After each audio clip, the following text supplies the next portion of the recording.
There is an $8 sensor hiding in your Ford's exhaust system right now, and if it fails, it will destroy your catalytic converter from the inside out.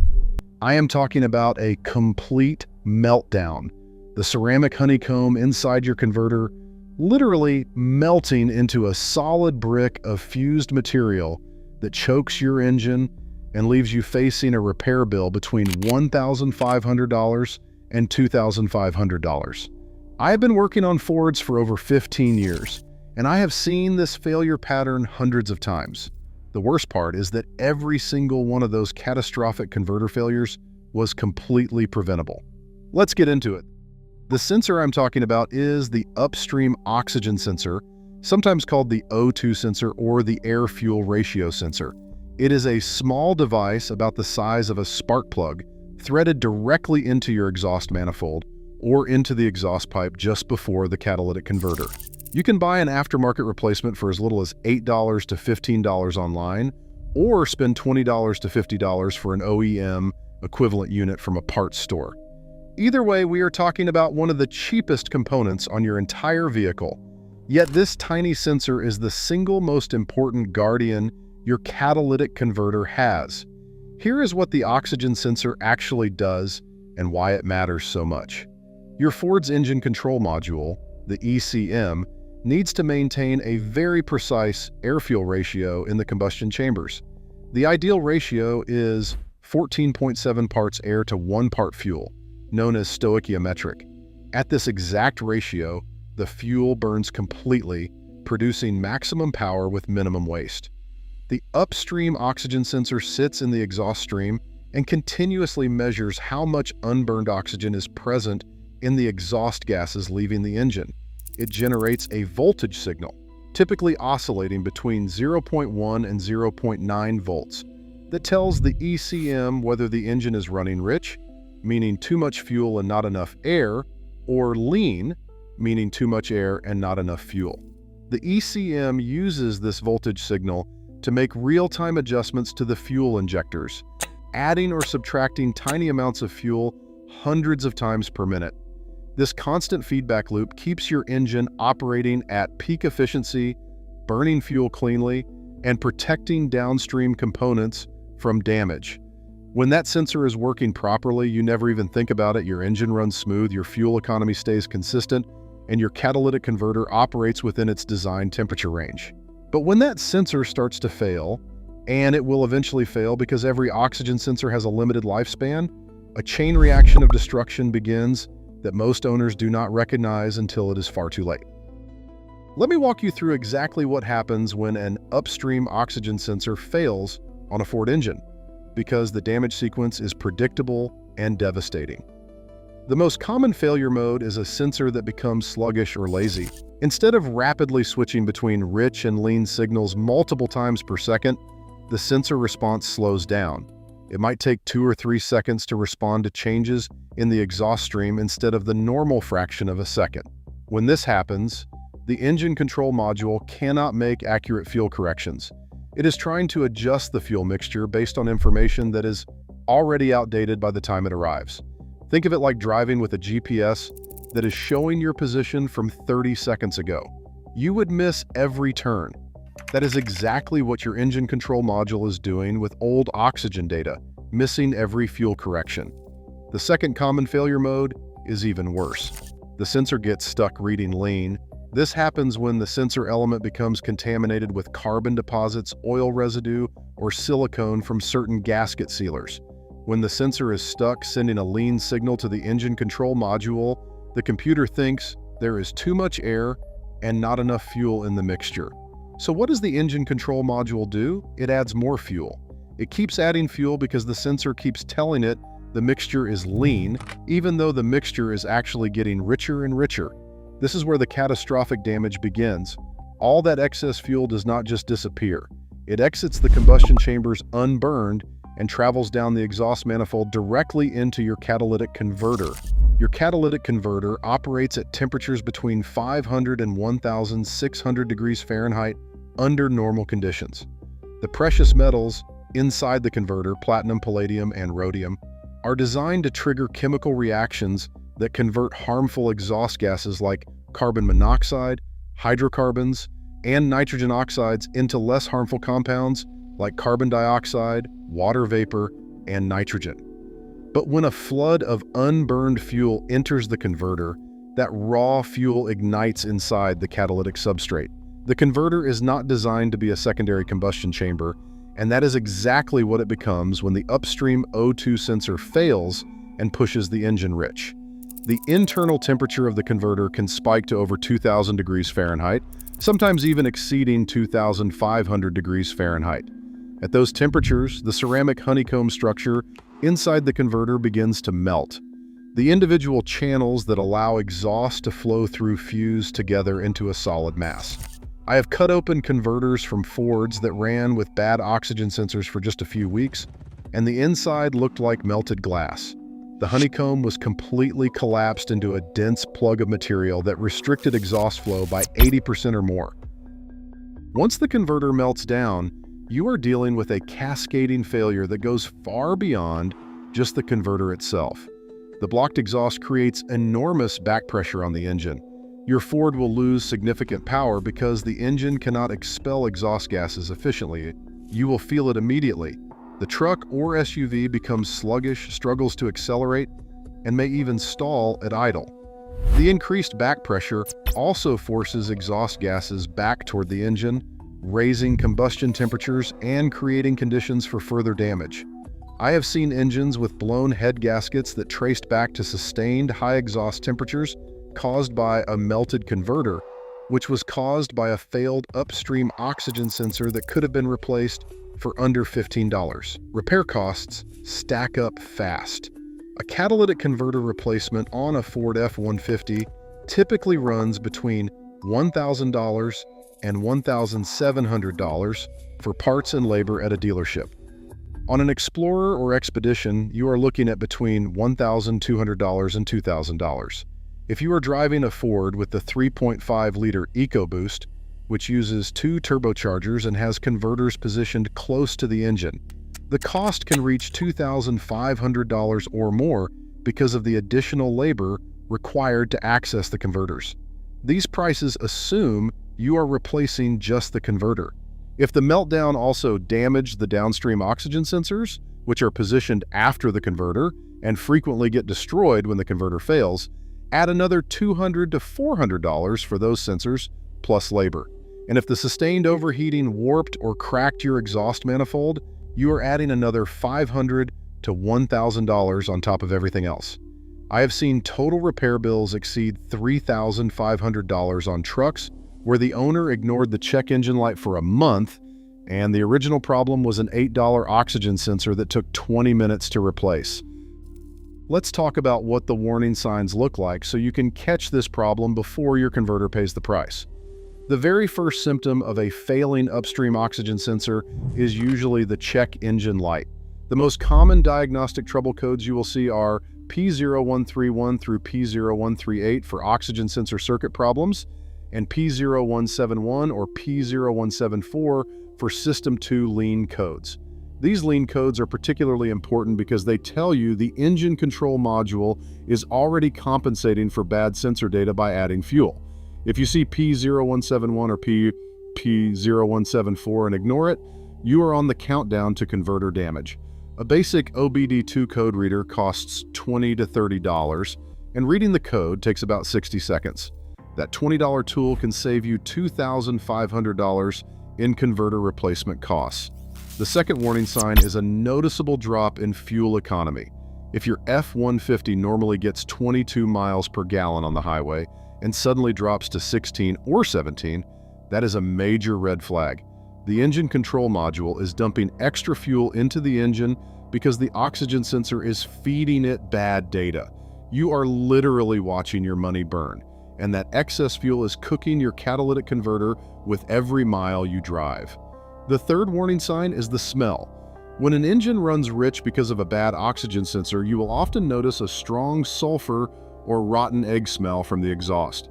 This is hydrogen sulfide, a byproduct of excess fuel interacting with the sulfur compounds in gasoline. That smell is your catalytic converter screaming for help.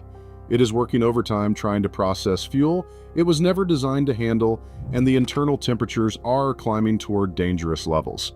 The fourth sign is black smoke from the tailpipe. Under normal conditions, you should not see any visible exhaust from a properly running Ford. If you see black smoke, especially during acceleration, the engine is running significantly rich. The unburned hydrocarbons are literally visible in the exhaust. By the time you see black smoke, the converter is already under extreme stress, and you need to address the oxygen sensor immediately. Now here's the part that really frustrates me as a mechanic. Most of these catastrophic failures happen because owners either ignore the check engine light or misdiagnose the problem. I cannot tell you how many times I've seen someone come into the shop with a melted catalytic converter and say the check engine light had been on for months. They assumed it was nothing serious because the truck still drove fine. That check engine light was trying to tell them that an $8 sensor was about to cause $2,000 in damage, and they ignored it. Other owners take their vehicle to a shop, get told they need a new catalytic converter for $2,000, and just pay it without anyone investigating why the converter failed in the first place. If you replace a catalytic converter without fixing the underlying cause, which is usually a bad upstream oxygen sensor, the new converter will fail the exact same way.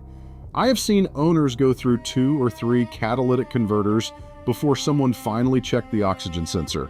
That is $4,000 to $6,000 in converter replacements that could have been prevented with a $15 part.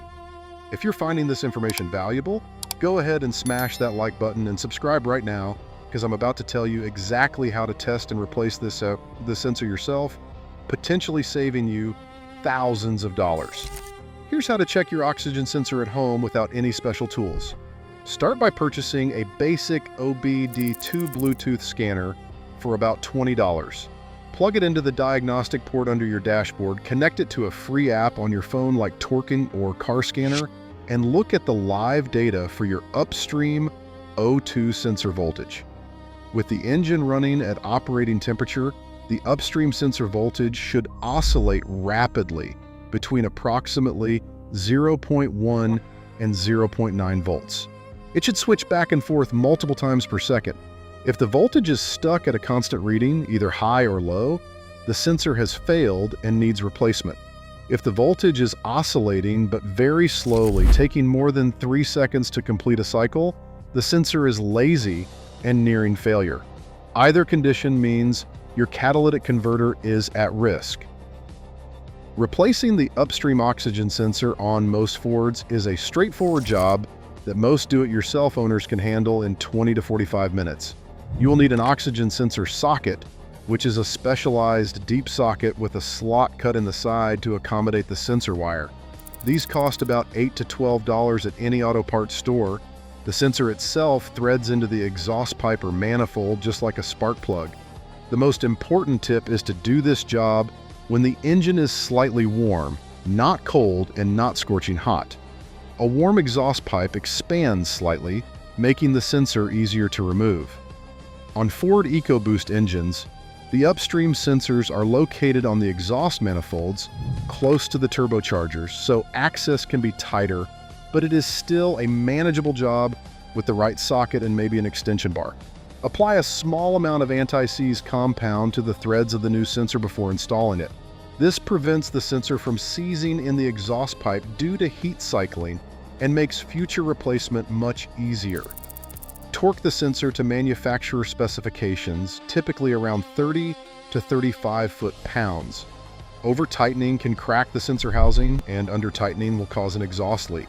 After installation, clear any stored diagnostic trouble codes with your OBD2 scanner and take the truck for a 15-minute drive. The ECM needs time to recalibrate its fuel trims based on data from the new sensor. Within a few drive cycles, you should notice improved throttle response, better fuel economy, and a smoother running engine. Here's what I recommend as a preventive maintenance schedule. Most automotive experts and manufacturers recommend replacing oxygen sensors between 60,000 and 100,000 miles. But in my experience working on Fords specifically, I recommend checking them at 60,000 miles and replacing them proactively at 80,000 miles, regardless of whether they have triggered a code. The sensor element degrades gradually over time due to constant exposure to extreme heat and exhaust contaminants. By 80,000 miles, even a sensor that has not set a code is likely operating slower than when it was new. That sluggish response means slightly richer fuel mixtures, slightly higher converter temperatures, and slightly accelerated wear on the catalytic substrate. You might not notice it from the driver's seat, but the damage is accumulating. There's one more critical detail I need to mention because I see this mistake constantly. Your Ford has multiple oxygen sensors, typically 2 to 4 depending on the engine configuration.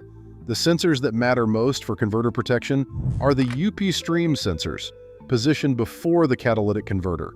These are the sensors that control the air-fuel ratio. The downstream sensors positioned after the converter primarily monitor converter efficiency. They do not control fuel mixture directly. When you are prioritizing preventive replacement, focus on the EP stream sensors first. These are the ones that, when they fail, cause the rich running condition that melts converters. For Ford F-150 trucks with the 3.5-liter EcoBoost or the 5-liter Coyote V8, you will have 4 oxygen sensors total, 2 upstream and 2 downstream. Replace both upstream sensors at the same time, even if only one has failed. If one is degraded to the point of failure, the other is likely close behind. The parts cost for both upstream sensors runs about $16 to $100, depending on whether you choose basic aftermarket or original equipment manufacturer equivalent brands. Compare that to a $2,500 catalytic converter replacement, and the math is obvious. I also want to address something that a lot of Ford owners overlook, and that's what causes oxygen sensors to fail prematurely in the first place. Oil consumption is a major factor. If your Ford is burning even a small amount of oil, those oil vapors pass through the combustion chambers and coat the oxygen sensor element with a phosphorus glaze. This contamination kills the sensor's ability to read oxygen levels accurately.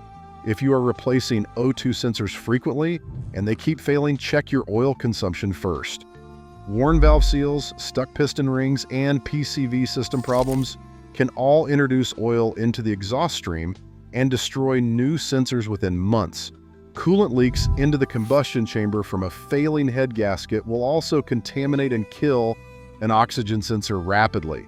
The silica in engine coolant poisons the sensor element permanently. And here's one that catches a lot of people off guard. Using gasket sealers that contain silicone, particularly RTV sealers that are not labeled as sensor safe, can release silicone vapors during the curing process. Those vapors enter the intake, pass through the combustion chambers, and coat the oxygen sensor with a silicone film that renders it useless. Always use sensor-safe RTV sealers on any engine work where the sealer vapors could reach the intake. Think about this for a moment. An $8 sensor weighing a few ounces is the only thing standing between your catalytic converter and a catastrophic thermal meltdown. Ford's engine management system is entirely dependent on accurate oxygen sensor data to maintain safe fuel mixtures. Without that data, the engine control module defaults to a rich fuel map that dumps excess fuel directly into your converter. The converter overheats, the ceramic substrate melts, exhaust flow becomes restricted, engine performance collapses, and you are facing a repair bill that could easily exceed $2,000, all because a sensor that costs less than a fast food meal went bad and nobody caught it. I've kept a rough count over the past decade of catalytic converter replacements I performed on Fords. Where the root cause was a failed upstream oxygen sensor, the number is somewhere north of 300 converters. At an average cost of $1,800 per replacement, that's over $540,000 in repairs that could have been prevented with sensors costing $8 to $50 each. That number haunts me because most of those owners had warning signs they either missed or ignored. The check engine light was on, the fuel economy had dropped, the exhaust smelled like rotten eggs. All the clues were there. Don't let your Ford become one of those statistics. Check your mileage right now. If you are over 60,000 miles and you have never replaced your upstream oxygen sensors, put it on your maintenance list this month. Buy a $20 code reader and check for pending or stored O2 sensor codes. Pay attention to your fuel economy and investigate any unexplained drops. And if your check engine light comes on, Do not ignore it for months, hoping it goes away. That light is your Ford trying to tell you something. Listen to it. If you found this valuable, make sure you subscribe, hit that notification bell, and drop a comment below telling me how many miles are on your O2 sensors right now. Share this video with every Ford owner you know, because this information can literally save them thousands of dollars. Thanks for watching. I'll see you in the next one.